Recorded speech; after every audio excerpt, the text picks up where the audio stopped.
Oman জুড়ে উচ্চস্তরের আবহাওয়ার সতর্কতা জারি করেছে সিভিল এভিয়েশন অথরিটি। সর্বশেষ তথ্য অনুযায়ী ওমানের বায়ুমণ্ডলে অত্যন্ত শক্তিশালী মেঘের স্তর তৈরি হয়েছে, যার ফলে দেশটির বিভিন্ন স্থানে ভারী বৃষ্টিপাত, শিলাবৃষ্টি এবং ঘন ঘন বজ্রপাত হচ্ছে। বিশেষ করে উত্তরাঞ্চলীয় প্রদেশগুলোতে মেঘের ঘনঘটা সবচেয়ে বেশি। সেখানে বৃষ্টির পাশাপাশি তীব্র ঝোড়ো বাতাস বয়ে যাওয়ার সম্ভাবনা রয়েছে। এছাড়া হঠাৎ করে দৃশ্যমানতা কমে যাওয়া এবং নিচু এলাকাগুলোতে আকস্মিক বন্যা বা পাহাড়ি ঢলের আশঙ্কা করা হচ্ছে।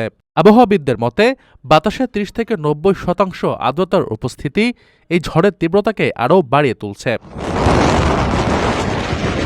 স্থলভাগের পাশাপাশি উপকূলীয় সামুদ্রিক পরিবেশেও এর প্রভাব পড়তে শুরু করেছে। ওমান সাগরে বর্তমানে মাঝারি থেকে উত্তাল পরিস্থিতি বিরাজ করছে, যেখানে ঢেউয়ের উচ্চতা সর্বোচ্চ ২ মিটার পর্যন্ত পৌঁছাতে পারে বলে জানানো হয়েছে। এছাড়া সমুদ্রে বাতাসের গতিবেগ ঘণ্টায় ২০ নট পর্যন্ত হতে পারে বিধায় ছোট ছোট মাছ ধরা নৌকা ও অন্যান্য জলযানকে সাবধানে চলাচলের পরামর্শ দেওয়া হয়েছে। National multi hazard early warning centre সার্বক্ষণিকভাবে পরিস্থিতি পর্যবেক্ষণ করছে।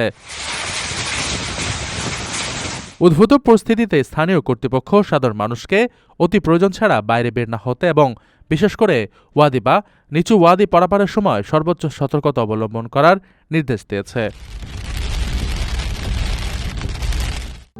প্রবাসীদের জন্য নির্মাণ হচ্ছে দেশের প্রথম স্মার্ট সিটি, যেখানে থাকছে স্কুল, মসজিদ, হাসপাতাল, সুইমিং পুল, হেলিপ্যাড, পাঠাগার, জিম, সুপারমার্কেট, শিশু পার্ক সহ সকল নাগরিক সুবিধা।